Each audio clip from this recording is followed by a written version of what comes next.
My. I have it on good word that this was a Bloody Mary spill from the football game on Sunday. Bucket of warm water, some Chem-Dry spot removers, and my shop vac. Let's see what we can do.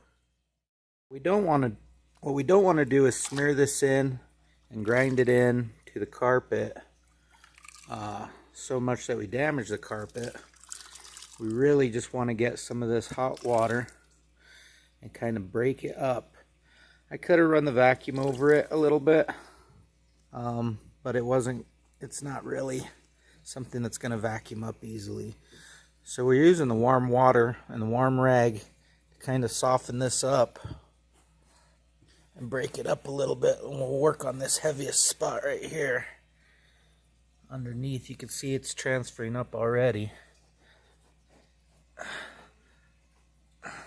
Let that, we kind of steam it out. So we're kind of using a little bit of hot water action and a little bit of agitation here. I can feel it's already kind of getting soft. A little bit right there. Let's put some spot remover on it.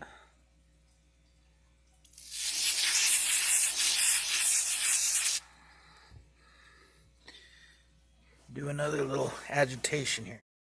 Now let's shop vac it.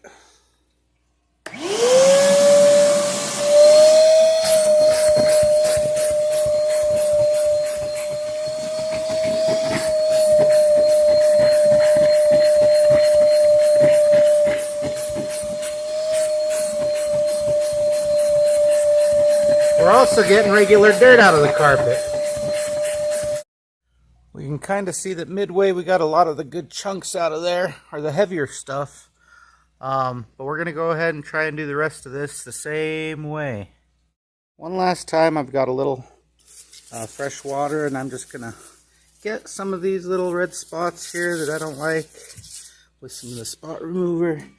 Everything's pretty much gone, but if I see something, I might give it a shot. Maybe up there a little bit. So yeah, this is pretty much the end of it. I got out all those, that was where the really big spot was, and all the little splattered spots all the way up here to the end. It's going to be a little bit darker because it's wet. Carpet's wetter when it's darker. Got your spot removers here, ready for the next football game.